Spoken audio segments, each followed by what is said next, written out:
इंसान यूं आ गया, मन की रहमत ये फिर छा गया। झुका ये सर और क्या मांगना, बंदा परवर है तू मस्ताना। अस्सलामु अलैकुम वरहमतुल्लाहि वबरकातुहू। जी नाज़रीन, आप देख रहे हैं एडीएन न्यूज़ में हूँ आपका मेज़बान कारी उमर वक़ास। जी नाज़रीन, जैसा कि आप जानते हैं कि मुल्क भर में क़ानून नाफिज करने वाले इदारे अल्हम्दुलिल्लाह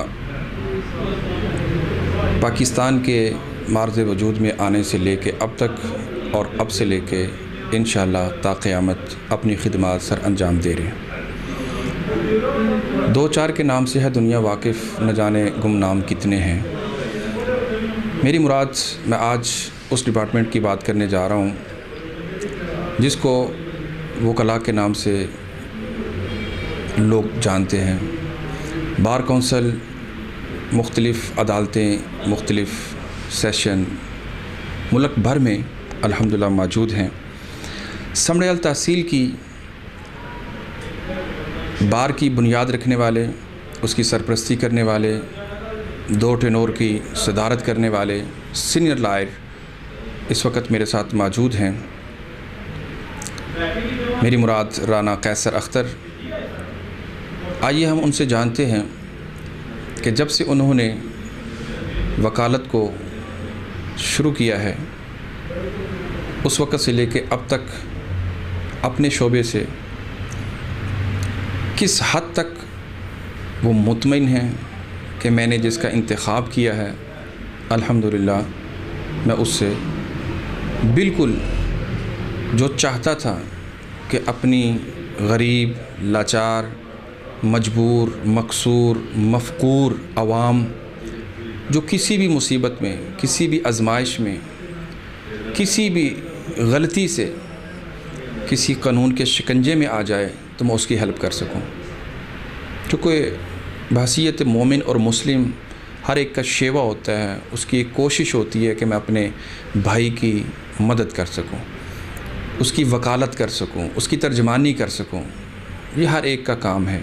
तो आइए हमारे मोहतरम सीनियर लॉयर जो लोगों की वकालत कर रहे हैं, आइए उनसे जानते हैं कि वो उससे कितना मुतमईन। अस्सलाम वालेकुम। वालेकुम अस्सलाम। सब कैसे हैं? जी अल्हम्दुलिल्लाह, बिल्कुल। आपने ये कब अपना जो है वो शोबा ज्वाइन किया? मैंने जी सितंबर 2002 में लॉ की डिग्री लेने के बाद जो है मुझे लाइसेंस मिल गया था। उसके बाद 2002 से मैं अब तक जो है ये वकालत कर रहा हूँ। आपने समड़ियाल बार की बुनियाद रखी, उसकी सरपरस्ती की और आज वो पलता फूलता एक कद आवर दरख्त जो है वो बन चुका है। जी बिल्कुल ऐसे ही है। ये हमने जो है तकरीबन 6 जुलाई 2010 को जो है ये एफ़र्ट शुरू की थी। 6 जुलाई 2010 को उस वक्त के चीफ जस्टिस ख्वाजा शरीफ साहब थे, उन्होंने आके इसका इफ्तिताह किया था और 9 जुलाई को गालबन जो था वो यहाँ पे जुडिशरी बैठ गई थी और यहाँ पे जुडिशरी ने अपना वर्क शुरू कर दिया था। अच्छा, आज उम्मत मुस्लिमा एक आजमाइश के अंदर मुब्तला है। आपकी बार कौंसल ने या आपके वकला बरादरी ने इस आजमाइश की घड़ी में लोगों की किस हद तक वकालत की है? जी देखें, जो आजकल ये जो चल रहा है, कोरोना वायरस चल रहा है, जिस हवाले से चल रहा है, यहाँ पे जो है हम कोशिश कर रहे हैं कि जितने भी लोग हैं जो हमारे कचहरी से वाबस्ता हैं या कचहरी से बाहर से वाबस्ता हैं उनको जो है कोई ना कोई रिलीफ दिया जाए। इस हवाले से अल्हम्दुलिल्लाह हमने बार कमेटी अपने बार के सदर और जनरल सेक्रेटरी के साथ मिलकर प्लान तरतीब देकर कोई दोस्तों की इमदाद भी की है। जिसको जिस चीज़ की ज़रूरत है अल्हम्दुलिल्लाह उसको उसकी दहलीज़ तक वो चीज़ भी पहुँचाई है। और ये हमने कोई लोगों को दिखाने के लिए नहीं किया, हमने कोई फ़ोटो सेक्शन नहीं किया, हमने ये सिर्फ़ और सिर्फ खालिस्तन अल्लाह ताला की रज़ा के लिए किया है। और अल्हम्दुलिल्लाह जितना भी काम हमने किया आज तक किसी को कोई पता नहीं कि हमने किस किस दोस्त के पास क्या क्या एफर्ट किया और किस दोस्त को किस तरीके से कंपनसेट किया है। लॉकडाउन के दौरान दफ़ा 144 की लोगों ने मजबूरी के तहत बहुत ज़्यादा जो है वो खिलाफ वर्जी की है। क्या आपने ऐसे लोगों को रिलीफ दिलवाने के लिए कोई अहम किरदार अदा किया? जी बिल्कुल, हमने कोशिश की है कि जो लोग मजबूर और लाचार थे, जो घरों से मजबूरी के तहत निकले थे, अगर वो किसी न किसी हवाले से 144 दफ़ा के तहत उन पर कोई कार्रवाई हुई है तो हमने उनकी जो ज़मानतें भी फ्री करवाई हैं, कोई उनसे फ़ीस नहीं ली। और ये सारा अल्लाह ताला की रज़ा के लिए हमने किया है। 2020 नवंबर में सियालकोट समेत गुजरांवाला डिवीज़न, जिसके अंदर सियालकोट भी शामिल है, बार का इलेक्शन होने जा रहा है। आप हमारी इतलात के मुताबिक उसके एक उम्मीदवार भी हैं जो सीट है, तो आप उस हवाले से अगर मुंतखब हो जाते हैं तो आपने अपनी बरादरी के लिए कौन से काम जिनका इंतखाब किया कि मैं उनकी बेहतरी के लिए करूँगा? जी, अगर देखें जैसे आपने बात की, अल्लाह ताला हमें इज़्ज़त देते हैं, तो हम इंशाअल्लाह ताला हमारा जो सबसे पहला काम ये है कि जो नौजवान वकला है उनकी वेलफेयर के लिए मैं काम करना चाहता हूँ। क्योंकि मैंने देखा है कि ला करने के बाद दोस्त सभी को तो नहीं कह सकते, लेकिन ज़्यादातर तादाद ऐसे दोस्तों की होती है जो कि जब ला में आते हैं तो वो अपने ऊपर डिपेंड करते हैं। फिर उनकी फैमिली उनको कहती है कि आप अपना ख़ुद ही जो अपना तरीक़ाकार है उसके मुताबिक अपना गुजारा करें, तो उनके लिए कोई प्रॉब्लम बनती है। हम इंशाअल्लाह ताला कोशिश करेंगे कि उनकी वेलफेयर के लिए काम करें। जैसे कि ये मेडिकल फील्ड के अंदर अर्निंग सिस्टम है जो है, डॉक्टर बनने के बाद उनको कोई पे वगैरह मिलती है, तो हम भी कोशिश करेंगे इंशाअल्लाह ताला कि जो भी नया वकील आता है वो माली तौर पे परेशान ना, उससे कम से कम इतने के पैसे मिल जाएँ कि वो आसानी के साथ अपना गुजारा कर सके। डॉक्टर तो जब अपनी 1, 2, 3, 4 क्लास में उसकी क्लासेस होती हैं तो उसकी कुछ सैलरी गवर्नमेंट की तरफ से शुरू हो जाती है। क्या वकला के साथ भी कुछ ऐसा है? नहीं जी, बदकिस्मती के साथ वकला के साथ बिल्कुल ऐसा नहीं है। ये जितनी भी मेहनत करके आते हैं इस फील्ड में जो है, इनको उसका मुतबादल कुछ भी नहीं मिलता।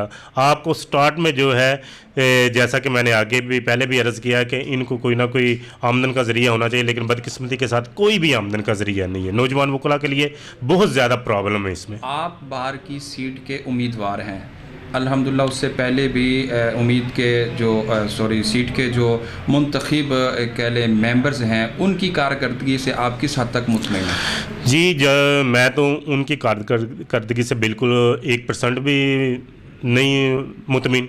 उसकी वजह यह है कि ये कोरोना वायरस के दरमियान जो सूरत हाल आई है उसमें जो वकला के साथ बन रही है, मैं उससे बिल्कुल जो है ना मुतमिन नहीं हूँ। ये जैसा कि काम कर पंजाब बार कौंसल को वकला की वेलफेयर के लिए काम करना चाहिए था, बिल्कुल पंजाब बार कौंसल ने उनकी वेलफेयर के लिए वो काम नहीं किया। जैसे मेम्बरान को अपने इलाकों के लिए काम करना चाहिए था, किसी मेम्बर ने वो काम नहीं किया। और ये हमारी बदकिस्मती है कि हम जो है इन दोस्तों को जो है अपनी सीट हासिल करने के बाद इनको इनके हाल पे छोड़ देते हैं। हालांकि इन लोगों ने अपने मामलात को सुलझाने के लिए, अपने मसाइल को ख़त्म करने के लिए हमें यहाँ पे मुंतखब करके भेजते हैं, और हमें ये कोशिश करनी चाहिए कि अगर वो हमें इज़्ज़त और आनर देते हैं तो हम उनके मसाइल को हल करने के लिए अपने एड़ी चौड़ी का जोर लगाएं। लेकिन यहाँ पे बदकिस्मती के साथ ऐसा कुछ भी नहीं। आप क्या समझते हैं कि आपको इस सीट को विन करने के लिए जो वोट दरकार हैं, कितने % आप उससे मुतमईन हैं? जी, इंशाअल्लाह ताला मैंने पिछली दफ़ा इलेक्शन कंटेस्ट किया था, लेकिन लेट स्टार्ट किया था, तो अब की बार अल्हम्दुलिल्लाह उम्मीद है कि इंशाअल्लाह ताला अल्लाह ताला बेहतरी करेंगे। मैं मुतमिन हूँ अपनी कैंपेन से, अपने दोस्तों के रवैयों से, जो मेरे दोस्त मेरे साथ एफर्ट कर रहे हैं, जो मेरी बार मेरे साथ एफर्ट कर रही है, ख़ास तौर पे सदर और जनरल सेक्रेटरी जो मिलकर मेरे साथ एफर्ट कर रहे हैं, मैं बिल्कुल मुतमिन हूँ कि अल्लाह ताला इंशाअल्लाह ताला इस दफ़ा में इज़्ज़त से नवाजेंगे। नाज़रीन को इस चैनल के ज़रिए कुछ पैगाम देना चाहें?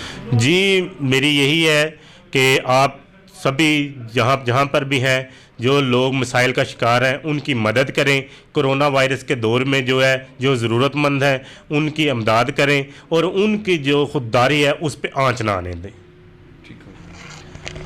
जी नाज़रीन, मेरे साथ मौजूद थे राना कैसर अख्तर, जिन्होंने बड़े ही अहसन अंदाज में सवालों का जवाब देते हुए कहा कि मैं, अगर मुझे अल्लाह ताला ये मौका देता है, इस शरफ़ से मुझे नवाजता है, तो मैं वकला की बेहतरी के लिए, उनके मेडिकल का मसला हो या इलेक्शन फ़ीस का मसला हो या वकला की जो बेहतर मुस्तक़बिल का मामला है, उसके जो ज़राए हैं, उस हवाले से जो मुझे अल्लाह ताला ने सलाहियतें दी हैं, मैं उनको बरूए कार लाते हुए उनके लिए ज़रूर कोशिश करूँगा।